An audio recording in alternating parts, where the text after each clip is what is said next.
Dinhi sa simbahan, sulod na karon sa dugay-dugay nga panahon,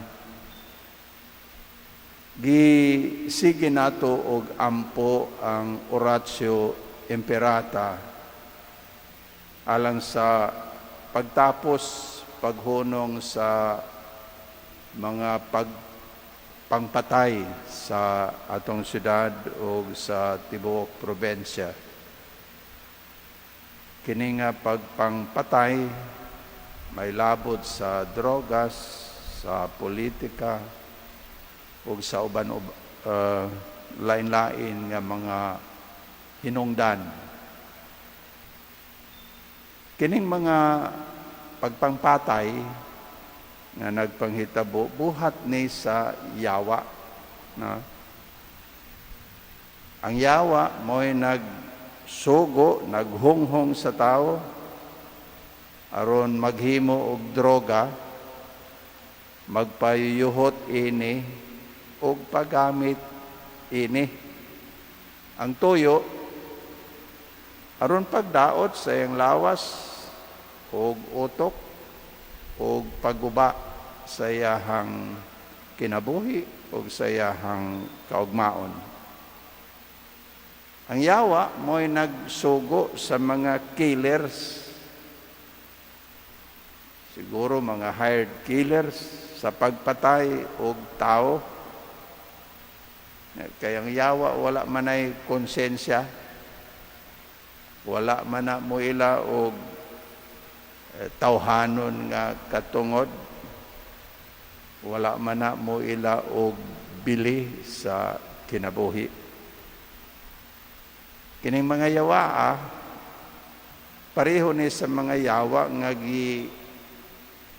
abog ni Jesus o gimanduan nga mosulod sa mga baboy diya sa ebanghelyo karon.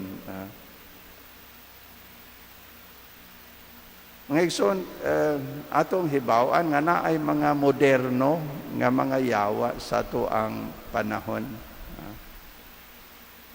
Saman kanang korupsyon, sa gobyerno o sa bisan diin na yawa na. Kanang kapobrehon, kanang kagutom, kanang kawadon, kanang kawalay trabaho, yawa na.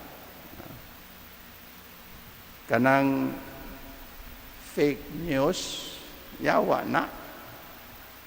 Ay balumanta nga kanang mga fake news magdala na og kadaot sa tao o sa katilingban.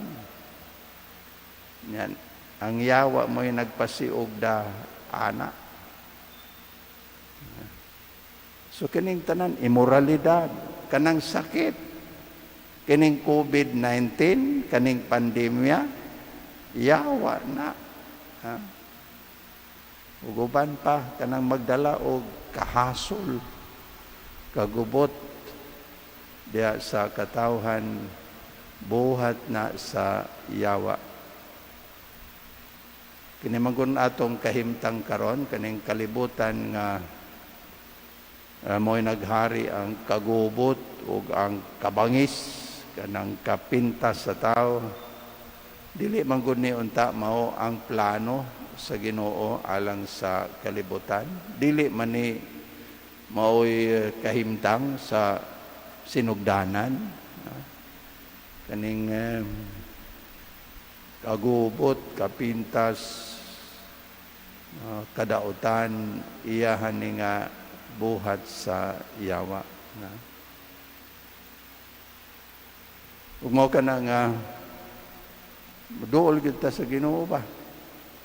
Dangop ta sa Ginoo. Mangayo ta sa iyang tabang, iyatang panalipdan, iyang abugon kining mga yawa. Kay siya ramang gyud ang naay gahumba sa pagmando sa yawa. Makita nato diha sa ebanghelyo karon, no dunay say gahom sa pagmando sa yawa, pahawa sa yawa aron maangko na unta nato ba ang kalinaw. Atong hibaw-an ang yawa dili lang wala lang diha sa kalibutan. Ang yawa naa sa tag-sa nato. Unang atong ilhon ning yawaa. Atong ilhon ning mga yawa nga naa nato. Kanang atong mga tagsa-tagsa ka mga sala. Kanang atong daotang kinaiya, yawa na. Kanang mga kahuyang nato, mga bisyo, yawa na. At iba, mo man ni nagdalag kagubot sa atong kinabuhi, kaning atong mga sala.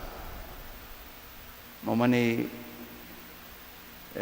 hinungdan nga nung wala tay kalinaw, wa mo makabantay, mapuno gani tagsala, wa tay kalinaw. Kanang mangumpisal ta, humanatog kumpisal, pastilan, mugaan ang ato ang feeling. Mabatunan nato ang kalinaw. Naagani nato ang Ginoo, naatay kalinaw. Ug mao kana kinahanglan patabang tas Ginoo. Ato ang abugon ang yawa diha sa atong kinabuhi, atong limpyuhan ang ato ang kinabuhi. Kay ganahan mo puyo, ang gusto nga puy-an sa yawa, kanang dapit nga walay Ginoo. Ug mao kana nga papuy-on nato ang Ginoo diha sa atong kinabuhi, aron walay luna ang yawa nga mopuyo diha. Mao na. Mao na sekreto sa malinawon nga kinabuhi. Ang pagpapuyo sa Ginoo diha sa atong kinabuhi ug paghingilin sa mga yawa nga nag-ulipon nato.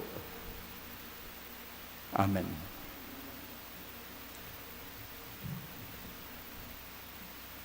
Manindog.